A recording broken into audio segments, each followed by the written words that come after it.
राम जय राम जय जय राम श्री राम जय राम जय जय राम श्री राम जय राम जय जय राम श्री राम जय राम जय जय राम श्री राम जय राम जय जय राम श्री राम जय राम जय जय राम श्री राम जय राम जय जय राम श्री राम जय राम जय जय राम श्री राम जय राम जय जय राम श्री राम जय राम जय जय राम श्री राम जय राम जय जय राम श्री राम जय राम जय जय राम श्री राम जय राम जय जय राम श्री राम जय राम जय जय राम श्री राम जय राम जय जय राम श्री राम जय राम जय जय राम।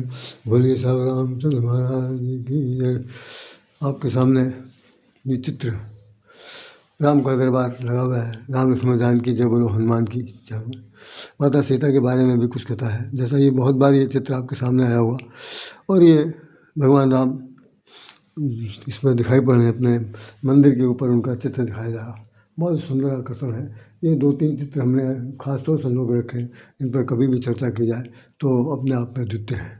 चलिए हम लोग 2 सब चर्चा करते हैं। जय श्री राम। जय श्री राम।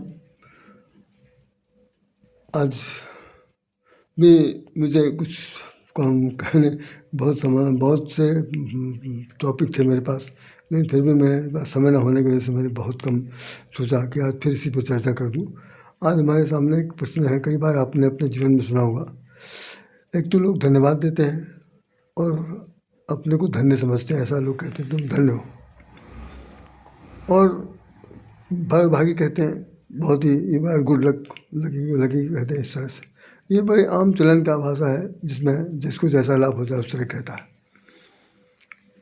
रामचरितमानस में मैं बहुत संक्षेप में बोलूँगा। रामचरितमानस में जो अर्जुन है, सॉरी जो सुग्रीव है, सुग्रीव भगवान राम से कह रहे हैं और अपने मन में कह रहे हैं। पहले तो भगवान राम से कह दिया, उसके बाद उनके मन में एक बात बनी हुई, जबकि ये बहुत ही विडम्बना है।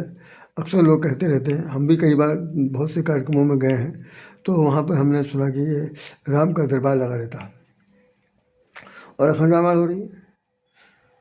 उनमें जो चौपाई लिखी जाती है, संपुट में लिखा जाता है, ये प्रभु की कृपा भव सब काजू, जन्म हमारा सफल बाजू। लड़का पैदा हो गया तो ठीक है, लड़की पैदा हो गई तो ठीक है, शादी किसी को पूरी हो गई तो ठीक है, मतलब कोई काम हो गया तो उसको उन्होंने कहा कि प्रभु की कृपा भव सब काजू, जन्म हमार सफल बाजू। मैं यही बात अपने मन में सोचता रहता हूँ कि भाई जन्म सफल कब होता है। एक प्रश्न हमारे सामने आता है, बाकी आप लोग सामने आया कि नहीं आया मुझे नहीं पता, लेकिन मैं इतना जरूर जानता हूँ कि प्रभु की कृपा भव सब काजू, भगवान की कृपा से सब काम हो गया और जन्म भी सफल हो गया। तो जो काम अभी हुआ है, जिसके उपलक्ष्य में चौपाई रखी गई, उसमें दूसरे लड़के की शादी हो गई, घर में बहू आ गई, और कुछ नहीं हुआ तो घर में शादी हो गई, तो एक बच्चा पैदा हो गया, तो एक न्यू कमर्स आ गया, तो भाई बहु कृपा भय बाजू, ये भी हो गया। और कोई बात बन गई, ये लड़की की शादी तय हो गई, तो प्रभु की कृपा भय सब काजू, ये सब लोग ज़्यादातर कहते रहते हैं। लेकिन इसके मूल में एक सिद्धांत है कि कृपा तो भगवान की जो हो रही है सो हो ही रही है। वो तो आपके कहने और गाने बजाने से नहीं होने वाली, वो तो सीक्वेंस उसका बना हुआ है कि आपके डे बाय डे जो समय नज़दीक आ रहा है, जिस ड्यू पीरियड में होना चाहिए उसी समय होगा। उसमें आपके भगवान ने कोई अलग से कोई कुछ दे नहीं दिया, वो सीक्वेंस बना हुआ है, उसको उसी हिसाब से होगा। तो कृपा भय सब काजू, यहाँ तक तो सब सेल्फ रियलाइजेशन है। और कृपा हुई तो किस चीज़ की हुई? लड़का पैदा होने के लिए, या मांगलिक उत्सव के लिए, या किसी और के लिए? नहीं, बिल्कुल नहीं। और साथ साथ ये भी एक चौपाई इसके साथ लिखी हुई है, जिसको मैं कभी चर्चा करूँगा। उस चौपाई का हम वर्णन बाद में करेंगे, लेकिन चौपाई ऐसे लिखा हुआ है। पहली अर्धालित वही है कि प्रभु की कृपा भव सब भांति, प्रभु की कृपा भव सब भांति, सबता जी भजन करूँ दिन राति। बहुत ही गूढ़ टॉपिक है और बहुत ही लंबा टॉपिक है, सिर्फ यही एक चौपाई, लेकिन तो कृपा दोनों में दिखाई गई है। प्रभु की कृपा भव सब भांति, सबता जी भजन करूँ दिन राति, प्रभु की कृपा भव सब काजू, जन्म हमारा सफल बाजू। ये 2-4 चौपाइयाँ ऐसी हैं जो बराबर, जैसे जय बैद्यनाथ होय तुमोरा करूँ सब एक दास में तोरा, मंगल भवन मंगलहारी द्रमोह दशरथ, मंगल भवन मंगलहारी द्रमोह दशरथ अजय बिहारी, दीनदयाल संवादी हनुनाथ मंगल भारी, इस तरह हरुनाथ मम शंकर भारी, इस तरह तमाम सारी चौपाइयाँ जो है वो निरंतर होती रहती हैं। हम आपसे सिर्फ इतना कहना चाहते हैं कि कृपा जब भगवान की होती है तो फिर वो उसका फिर कोई संभाले नहीं संभाल सकता। तो यहाँ सबता जी भजन करूँ दिन रात्रि नहीं हो सकता। हम क्या कह रहे हैं कि भाई जन्म हमारा सफल बाजू, हाँ जब जन्म हमारा सफल कब होगा? जब हम सभी समस्त दायित्वों से पूर्ण हो जाएंगे, जब हमारे जीवन में समस्त दायित्वों की पूर्णता आ जाएगी। जैसे एक चौपाई है जिस पर कोई नहीं चर्चा करता, कोई नहीं चर्चा करता, वो चौपाई है, उसमें लिखा है केवट गहरा, सुन लीजिए आप, ये बहुत इंपॉर्टेंट बात बता रहा हूँ। नाथ आज कहाँ नहीं पावा, नाथ आज मैं कहाँ न पावा, मिटे दोष दुख दारुण बाधावा, नाथ आज मैं कहाँ न पावा, मिटे दोष दुख दारुण दावा। केवट कह रहा, आज आपके चरणों को धोने के बाद भगवान हाथ में क्या नहीं मिल गया। ये अंगूठी पगूठी क्या आप दे रहे हैं, और वो भी आपका ही नहीं, बहू रानी का है, बहू रानी उतार के दे रही है, उसको आप हमको दे रहे हैं, हम कुछ नहीं लेंगे। फिरती बार जो मोहि जो देवा, सो प्रसाद सिर धरि लेवा। हे भगवान, जब आप लौटेंगे दोबारा फिर मुझे पार करना पड़ेगा, तो जो आप मुझे देंगे हम ले लेंगे, लेकिन आज कहाँ ना पावा, आज मैंने क्या नहीं पा लिया, भगवान के चरण पा लिए, चरणों की धूल को हमने साफ किया, उसमें तो जो चरणामृत मिला, हमने अपने समस्त पूर्वजों को तार दिया और हमने अपने आप को धन्य कर लिया। यह धन्य था। यहाँ पर कृपा है वो सब काजू ठीक है, जन्म हमारा सफल, उसका जन्म सफल हो जाए, लेकिन घर में मांगलिक कार्य हो जाने से जन्म सफल हो जाए, ये कुछ समझ में बिल्कुल आता नहीं। सुग्रीव चूँकि बंदर के रूप में है, जड़ चेतन है, जड़ है, कह रहे हैं तो ठीक कह रहे हैं, लेकिन कृपा सिर्फ वही है कि प्रभु की कृपा वो सब काजू, जन्म हमारा सफल बाजू, जन्म सफल बिल्कुल नहीं हुआ। जन्म सफल जब होगा जब मनसा कर्मणा वासना से, पहली चीज़ तो आप निष्काम हो जाएंगे, आपके लिए कुछ भी पाने की चाह नहीं रह जाएगी, और अगर कोई किंचित मात्र भी किसी प्रकार का कोई देने लाने की बात भी करेगा तो आप एक बार हाथ जोड़ लेंगे, भाई क्या क्या नहीं भगवान ने दिया, अब कहाँ रखेंगे, कहाँ रखेंगे, जो रखा हुआ उसको तो ले नहीं जा सकते। एक सज्जन कल कह रहे थे, मैं समझ नहीं पाया कि वो बहुत अच्छी बात बताई थी उन्होंने। जैसे व्यक्ति जीवन में धन बहुत कमाता है और धन ले जाने से ले नहीं जा सकता, यहाँ से जाने के लिए यहाँ का कपड़ा भी है छुड़वा दिया जाता, सब प्रकार से उसकी क्या कहना चाहिए जांच हो जाती, जो यहाँ का यूनिफॉर्म जाने वाला है वही जा सकता, बाकी कुछ जा नहीं सकता। तो सारा बटोरने वाला सब धन संग्रह का जो सुख है वो सब कोई बड़भागी नहीं बना सकता, ना भाग्य को ऊंचा बना सकता, ना जन्म सफल कर सकता। जन्म सफल तो तभी हो सकता है जब आपकी समस्त कामनाएं बिल्कुल शून्य हो जाए, हमारी कोई कामना नहीं। हम क्या है, तो गोस्वामी जी कह रहे हैं, आज धन मैं धन नयति, सुन लीजिए, अंडरलाइन भी कर लीजिए, आज धन्य मैं धन नयति यद्यपि सब विदहीन। गोस्वामी जी कह रहे हैं, याद में ये उसने कहा है काकभूषुंडी ने गोस्वामी जी के शब्दों में कि आज धन्य मैं धन नयति यद्यपि सब विदहीन, निज जन जान राम मोहि संत समागम दीन। गरुण और कुंभकर्ण, गरुण और काकभूषुंडी के बीच में जो संवाद चल रहा, उस संवाद के बाद जब गरुण महोदय बिल्कुल संतृप्त हो गए तो उन्होंने कहा कि ये गरुण के सब के विचार हैं जो भी कह रहे हैं कि आज मैं धन हो गया, और जबकि मेरे पास कुछ नहीं है। यही बात गोस्वामी जी के पास भी कुछ भी नहीं है, यही बात संत महात्माओं के पास कुछ भी नहीं, एक लंगोटी है, कमंडल है, कमंडल है, कुछ नहीं।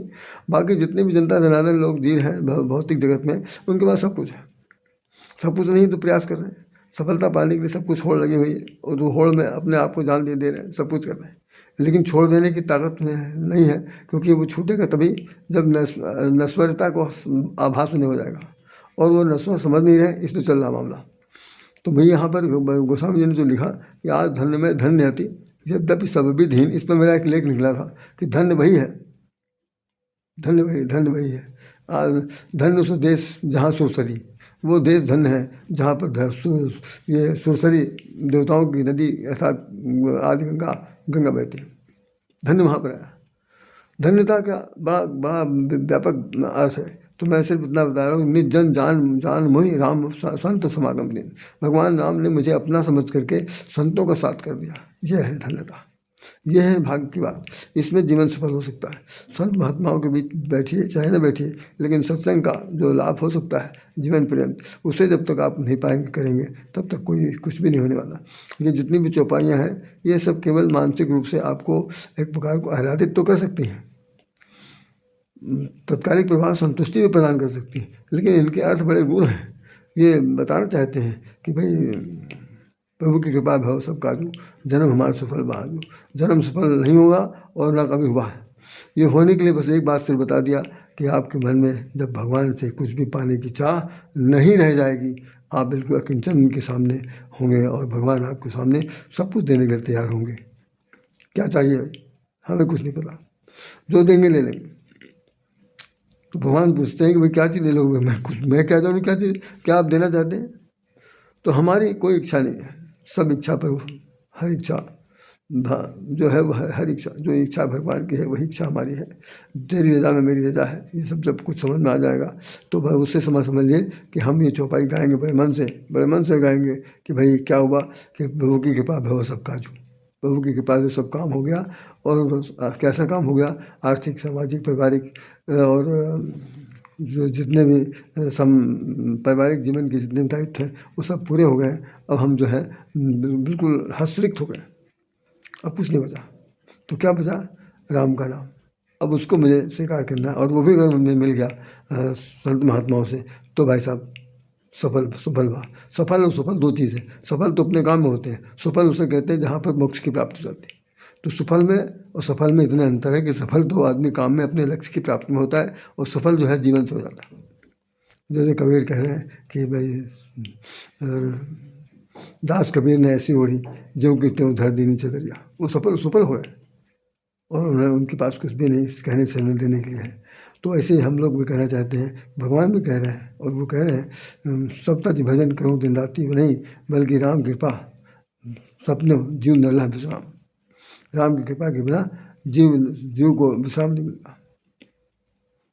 तो भाई भगवान से विश्राम चाहिए। भगवान से अगर कुछ कृपा चाहिए तो मेहरबानी से आप उनसे कोई अपेक्षा न करिए, बल्कि आप निष्काम भाव से ये कहते रहिए कि सब जीवन जैसे आप दिया है, ये जीवन में का हमें कुछ मालूम नहीं है, तो अंत में क्या करना चाहिए, हम आपके लिए शरणागत हैं। तो चलते चलाते वो भजन की लाइन गा देता हूँ। चरणों में तेरे आन गिरा, कब कृपा करोगे हे भगवन, कब कृपा करोगे हे भगवन, कब कृपा करोगे हे भगवन। चरणों में तेरे आन गिरा, कब कृपा करोगे हे भगवन। दूसरा है, सौंप दिया सब भार तुम्हारे चरणों में, जीवन का मैंने सौंप दिया सब भार तुम्हारे चरणों में। उत्थान पतन अब मेरा है भगवान तुम्हारे हाथों में। तब ये समर्पण हो जाएगा तो मांगलिक कार्य तो अपनी जगह रहेगा, लेकिन जीवन सफल हो जाएगा। करुण का बिल्कुल कठोर और बिल्कुल सत्यनिष्ठ बता रहा हूँ कि सब भार तुम्हारे हाथों में, उत्थान पतन अब मेरा है भगवान तुम्हारे हाथों में। ये जितनी भी क्रियाएं हो रही हैं, ये सामाजिक पारिवारिक मांगलिक, ये केवल मान्यता प्राप्त है, लोकाचार है, प्रथा है और परंपरा है, उसका निर्वाह हो रहा। लेकिन जिस नाम का जिस शब्द का मतलब सफल और सफल है, मैंने उस शब्द की चर्चा की है। अगर आपको ये बात समझ में आ गई हो तो निश्चित रूप से आप इस पर एक बार गौर करिएगा। ये चौपाई किष्किंधा कांड में है और उनके सम्मान में। दूसरी बार हम जब इस चौपाई को फिर से वर्णन करेंगे तो आपको बता देंगे, वो जो नीचे लिखी उसके बाद वाली चौपाई है उस पर वर्णन होगा। तब तक के लिए हमें आज्ञा दीजिए। ऐसा हम आपको हृदय से नमन करता है। और आप भी कभी कभी मन भाए तो भाई इसको भी सब्सक्राइब कर दीजिए। कोई 2-4 लोग अगर बढ़ सकते हो तो बढ़ा दीजिए, अन्यथा तो हमारी जो मेहनत है ना वो माइनस शून्य है समझिए और कुछ नहीं कह सकते। हम आप सब लोगों के स्नेह में अपने को कहीं न कहीं बंधा हुआ पाते हैं और भगवान से जो जुड़ा हुआ प्रेम है उसके साथ में जुड़ करके बोलता हूँ, क्योंकि पहला उच्चारण राम का अगर नाम ना है तो ये अकिंचन कुछ कह ही नहीं सकता। तो जो कुछ मैंने बता दिया वो आपके के लिए मैं समझता हूँ कि उपयोगी ज़रूर होगा, बाकी तो मैं नहीं जानता। आप उसे उपयोग में लाइए, समझिए, समझाइए और अपने को जीवन को सफल बनाइए। इसी के साथ फिर वही चौपाई कि प्रभु की कृपा भव सब काजू, ध्यान रहे जन हमारा सुफल भा आजू कब, जब राम की कृपा भई तब। जय श्री राम, जय श्री राम, जय श्री कृष्ण।